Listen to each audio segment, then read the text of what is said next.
Hey, what's up everyone? Coyote here, and welcome to the revealing of my one-shot special, the Magicka Dragonknight heavy attack build. In this reveal, I will show you everything, all the sets, all the CP, absolutely everything that I'm doing to achieve these ganks, including the secret that took me from hitting ganks just barely clearing 30k to nearly 35k and beyond. And once again, even hitting that, I forgot a buff.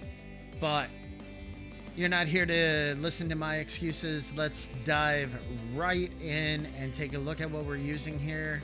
So first off, we are front barring, actually double barring the sergeant staff. That way, even on the back bar here, we can end up doing a bit of damage when we're restoring Magicka and what have you. But this is what it does. It gives you a big heavy attack boost, which is exactly what we're trying to do. I went Nernhoned here just to try to push as much damage as possible. The monster helm that we're using is Magicka, which gives us a big overkill damage of 541. Even though it does increase the cost of our abilities, that doesn't matter, as heavy attacks cost nothing. And then on the body, we have full medium new moon acolyte. We are just trying to push absolutely as much damage as possible. Now, I know Stygian here, I think actually does push a little bit more at the cost of a bit of crit chance, which the crit chance is what brings those big heavies with it. But more importantly, Stygian, I just didn't like that your window was even that more narrow. If you get discovered or are just attacking openly for any reason, new moons will still apply that extra damage for you, whereas Stygian, you have to get into stealth, shoulders, everything, all medium. We are going all out for damage. This does end up being a little bit rough on the sustain. I actually end up using both the Alliance spell damage pots and the health pots for invisibility when I'm not getting ready to hit somebody down with one of these big heavies. I try to get as much of those resources as possible. So we are using the Apprentice Mundus to push our spell damage even further. And again, as you saw before, other than the front bar staff, everything was purple. So if you want to put the mats to it, this is going to end up hitting even that much harder beyond that. We're using Vamp stage 4. Even though the regular ability costs go up, that reduced vampire ability cost really helps us push that toggle even further. Now, I decided to use Bystat here, again, because of that vampire toggle. That max health just helped sustain it out, helped hold it up. These are from Mage's Light, which, let's go and take a look at the skills. So here we have all of the Fighters Guild ability passives and Inner Light. What this does is it increases our max Magicka. This was a Mage's Light skill that I decided to go with the ulti regen that you get being a mag DK from Battle Roar. You end up getting that health and Magicka back as soon as you end up casting our corrosive armor here. Excuse me, raised to 234 cost because of being a vampire, but basically it grants us more or less damage immunity, and at the same time allowing us to ignore enemy physical and spell resistance. This is why I was able to hit DJ so hard in that last video, even though he ended up having, I believe it was 28k resistances. This just negates all of that. It's actually pretty cool. When you proc it, you actually get 100,000 additional spell and weapon penetration. So back bar, just rapid regen to help with that healing. This does pull you out of stealth. So you got to be behind a rock, you got to be well timed, your enemies got to be distracted. If you're really trying to push Simmering Frenzy into 15, 20, I think the highest I hit was kind of 23, 24. I think I flipped to charge the heavy at 20, so probably 23, right in that range. I'm using Channeled Excel just to make sure the minor force can stay up as long as possible and keep the Magicka cost down. Coagulating Blood is just a big burst heal.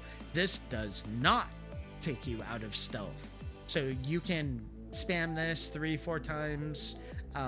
Even without using rapid regen, you can push Simmering Frenzy to 15 stacks pretty much no problem. Molten Armaments here, again, this is what gives DKs that big extra heavy attack damage here. Okay, and now onto the champion points. Green, of course, not a big deal. Treasure Hunter, Homemaker, Meticulous Disassembly, Sustaining Shadows. This one does help with sneaking around as we are trying to gank everybody. That one is off to the side over here to the right. Into our blue tree now, we have Backstabber to give us a bigger 15% crit damage done. You can use Fighting Finesse here. It guarantees 10%. You do not have to be flanking, and it does help with your heals as well. Deadly Aim, single target attacks, 10%. Absolutely what we want with that big Inferno heavy. Weapons Expert, this is the key slottable here. This increases our heavy attacks straight up by 15% more damage. Add in Master at Arms to increase our direct damage by 10%. And just to show you, up here on the elbow, Extended Might, we go down, drop. Right here is Weapons Expert. This is exactly the most important slottable that you want. Here, just to show you for the red tree, Celerity, Rejuvenation, get that recovery, or armor, might as well be a little bit tanky. And then, of course, more health so that we can push our toggle that much further. Alright, let's get into the rotation so that you know the build-up of what it takes to hit these big ol' heavies. The first thing is going to be that Vamp toggle. Start building that damage up. We want to be getting into the range of 15 to 20 when we hit our ultimate, ideally. Again, though, remember that Molten Weapons and Rapid Regen will pull you out of stealth. You have to have the right situation to be able to get that healing. With Coagulating, you should be able to hit 10 or 15, though. Make sure you have Channeled Acceleration up to get the minor force. Magicka proc, Corrosive Armor, Rapid Regen, hit your pot for stealth, bar swap, get that heavy, and hit your mage's ability. Get that Empower on it, and you can see here that in 1 second we hit the dummy for 92k. Alright, and here is the highest heavy that I currently have, and I made a few mistakes on the way. The toggle doesn't end up building up really that high. I think it's 11 when I end up hitting him. I get Corrosive going, completely forget about Magicka, and looking at it now, I don't even believe I was in stealth and still hit 34,000 damage with all that total. I ended up panicking, chained myself to him, and just wiped myself out. I did not expect numbers like that, and let me now tell you the big secret of what I did to achieve that damage.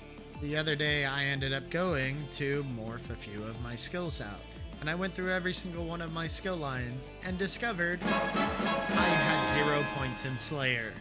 I had every single fighter's guild ability front barred, and I had 0 points in Slayer. Don't be a dummy like me. Make sure all of your passives are filled. This is obviously my big secret to pushing my damage from 30k to 35k and likely beyond. Alright, well, you have learned everything there is to know about the one-shot special, Heavy Attack Ganker. I wish you all well as you attempt to replicate these high numbers.